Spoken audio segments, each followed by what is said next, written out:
ഒരു പ്രതീക്ഷയാണ് ഒരു സിനിമ കഴിഞ്ഞാൽ നമുക്ക് ഈ സിനിമയുടെ കഥാപാത്രം വളരെ വിജയകരമായിട്ട് പ്രേക്ഷകർക്ക് ഇടയിൽ സംസാരിച്ചു കഴിഞ്ഞാൽ പിന്നീട് അടുപ്പിച്ച് നമുക്കൊരു സിനിമ അവസരങ്ങളുടെ സാധ്യത വളരെ കൂടുതലാണ്. ഒരു പക്ഷേ മലയാള സിനിമ അങ്ങനെ കുറേ ആളുകളെ രക്ഷപ്പെടുത്തിയ ഒരു കാഴ്ച നമ്മൾ കണ്ടിട്ടുമുണ്ട്. അപ്പോൾ അങ്ങനെ ഒരു പ്രതീക്ഷയുടെ വക്കീലാണ് ഒരു പക്ഷേ ബീന ചേച്ചി ഇപ്പോൾ ഉള്ളതാണെന്ന് ഞാൻ മനസ്സിലാക്കുന്നത്. അത് വലിയൊരു സന്തോഷമല്ലേ?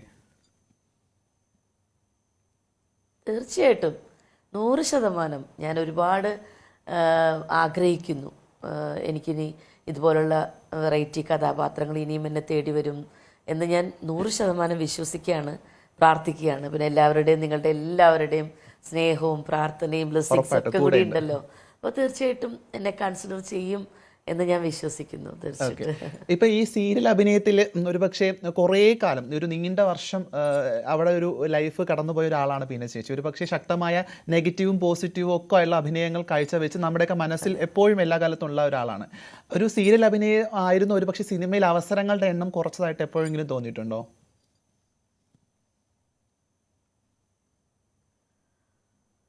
ചിലപ്പോൾ സംഭവിച്ചിട്ടുണ്ടാവാം. കാരണം ഞാൻ ആ വളയമൊക്കെ ചെയ്യുന്ന സമയത്ത് ലോയി സാറൊക്കെ എന്നോട് ലൊക്കേഷനിൽ ഇരുന്നൊക്കെ ചോദിക്കുമായിരുന്നു, ഇനി കണ്ടിന്യൂ ചെയ്യുമോ ബീന എന്നൊക്കെ ചോദിക്കുമായിരുന്നു. അപ്പോൾ ഞാൻ പറഞ്ഞു, ചെയ്യും സാർ, തീർച്ചയായിട്ടും. എനിക്ക് നല്ല കഥാപാത്രങ്ങൾ ഇനിയും വന്നാൽ എനിക്ക് കണ്ടിന്യൂ ചെയ്യണം. ഒരു നല്ല ആർട്ടിസ്റ്റായിട്ട് പേര് എനിക്ക് കിട്ടണം എന്നാണ് ആഗ്രഹം എന്നൊക്കെ ഞാനവിടെ ഇവിടെ നിന്നൊക്കെ സംസാരിക്കുമ്പോഴും സാറിനോടും സിബി സാറിനോടും പിന്നെ എൻ്റെ കൂടെ മുരളിച്ചേട്ടനൊക്കെ എനിക്ക് ഭയങ്കര ഇൻസ്പയറിങ് ആയിരുന്നു.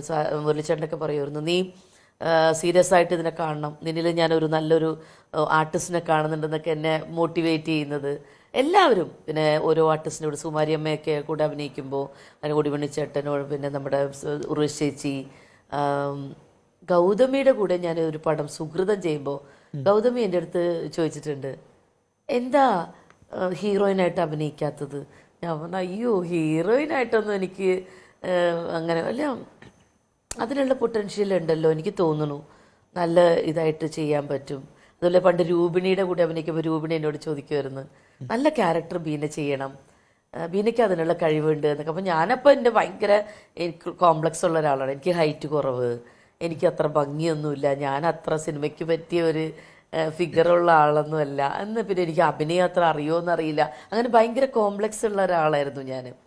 അപ്പം ഞാൻ വിചാരിച്ചു എനിക്ക് അതൊന്നുമല്ല. അപ്പോൾ സീരിയൽ വന്നപ്പോൾ ഞാൻ വിചാരിച്ചു കംഫർട്ട് എനിക്കൊരു ആക്സെപ്റ്റൻസ് കിട്ടി.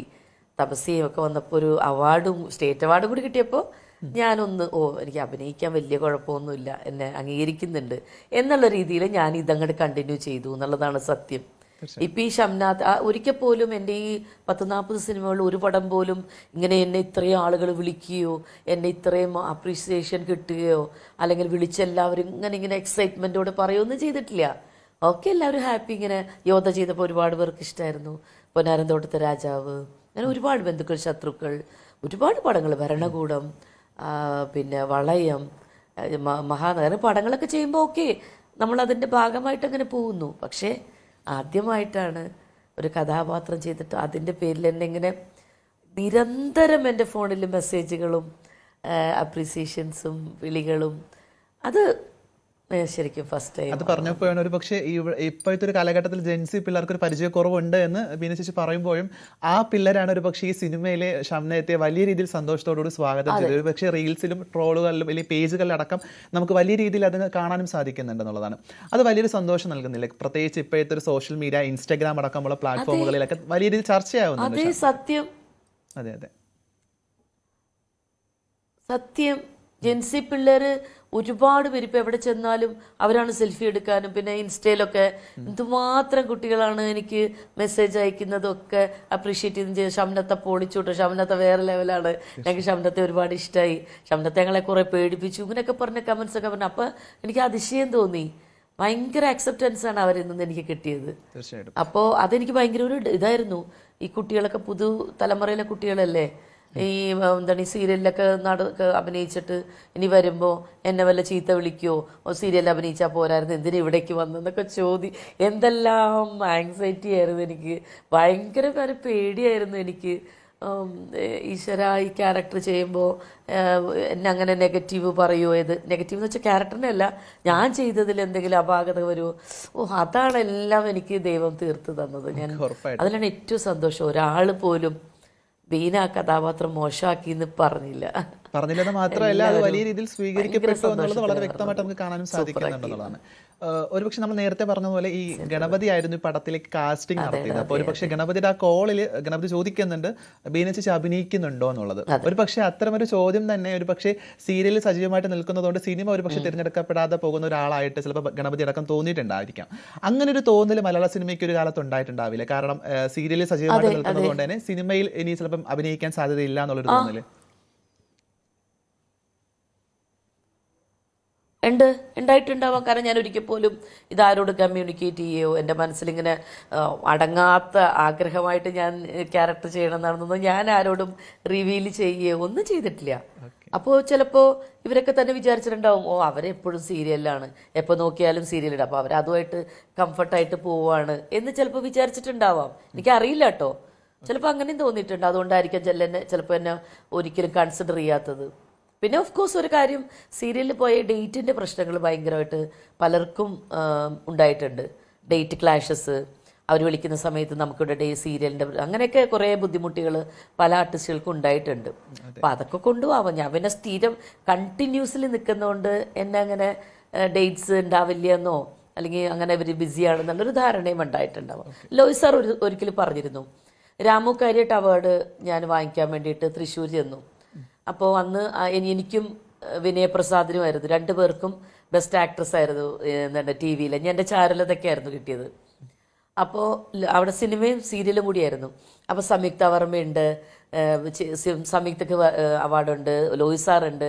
അപ്പോൾ അവിടെ ഞാൻ കുറേ വർഷങ്ങൾക്ക് ശേഷം സാറിനെ കാണുകയാണ്. ഞാൻ വളയൊക്കെ കഴിഞ്ഞിട്ട് ഞാൻ അവിടെ ചെല്ലുമ്പോൾ സാർ എന്നോടത്ത് ചോദിച്ചു, തന്നെ ഞാൻ എത്ര കഥാപാത്രങ്ങൾക്ക് വേണ്ടി പിന്നെ ട്രൈ ചെയ്തു, അപ്പോഴൊന്നും താൻ ഉണ്ടായില്ല.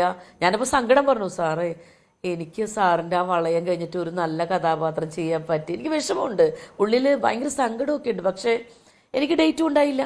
അപ്പം ഞാൻ പറഞ്ഞു ശരിയാണ് സാർ, എനിക്ക് പല കൺട്രോളേഴ്സ് എന്നെ വിളിച്ചിട്ടുണ്ട് പല പല വർക്കുകൾക്ക് വേണ്ടി, പക്ഷെ അപ്പോഴൊക്കെ ഒന്നും എനിക്ക് ഡേറ്റ് കൊടുക്കാൻ പറ്റാതെയൊക്കെ അന്ന് വന്നിട്ടുണ്ട്.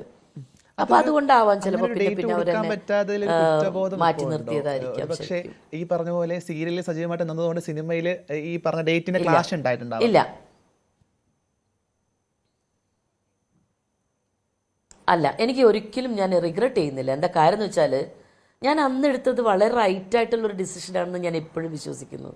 കാരണം എന്താ അറിയോ, ഞാൻ അതുവരെ ചെയ്തു സിനിമയിലൊന്നും അത്ര ശക്തമായ കഥാപാത്രമല്ല, നായികയല്ല. പക്ഷെ ഞാൻ നേരെ സീരിയലിലേക്ക് നായികയായിട്ടാണ് വരുന്നത്. പിന്നെ എനിക്ക് തിരിഞ്ഞു നോക്കേണ്ടി വന്നിട്ടില്ല.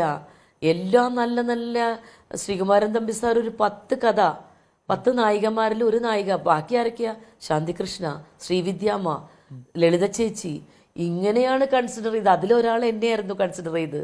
തപസ്യ, മനോരമ വിഷൻ, എല്ലാം സിനിമാക്കാരും എല്ലാം, ഡയറക്ടർ ചക്രയമ്മ സാജൻ സാറ്, ബാക്കി എല്ലാം സീനിയർ സിനിമാ താരങ്ങൾ, നായിക ഞാനായിരുന്നു. അപ്പം അങ്ങനെയൊക്കെ പിന്നെ എനിക്ക് വേണ്ടി കഥാപാത്രങ്ങൾ വെയിറ്റ് ചെയ്യണ്ടായിരുന്നു, നല്ല ശക്തമായ സ്ത്രീ കഥാപാത്രങ്ങൾ. അപ്പം എനിക്ക് കൊതിയായിരുന്നു ഈ കഥാപാത്രങ്ങളൊക്കെ എനിക്ക് ചെയ്യണം. എന്തായാലും സിനിമയിൽ എനിക്ക് അങ്ങനെയൊന്നും കിട്ടില്ല എന്നാണ് എൻ്റെ ധാരണ അന്ന്. അപ്പോൾ ഞാൻ വളരെ കംഫർട്ട് സോണിൽ, പിന്നെ എനിക്ക് നല്ല ഫെയിം, എനിക്ക് അവാർഡുകൾ കിട്ടുന്നു, സ്റ്റേറ്റ് അവാർഡ് 3 അടുപ്പിച്ച് കിട്ടുന്നു. പിന്നെ ഞാൻ എന്തിനാ അങ്ങോട്ടേക്ക്, ഒരു ആർട്ടിസ്റ്റ് എന്ന നിലയിൽ ഞാൻ വളരെ ഹാപ്പി ആയിരുന്നു. കുറേ കഥാപാത്രങ്ങൾ,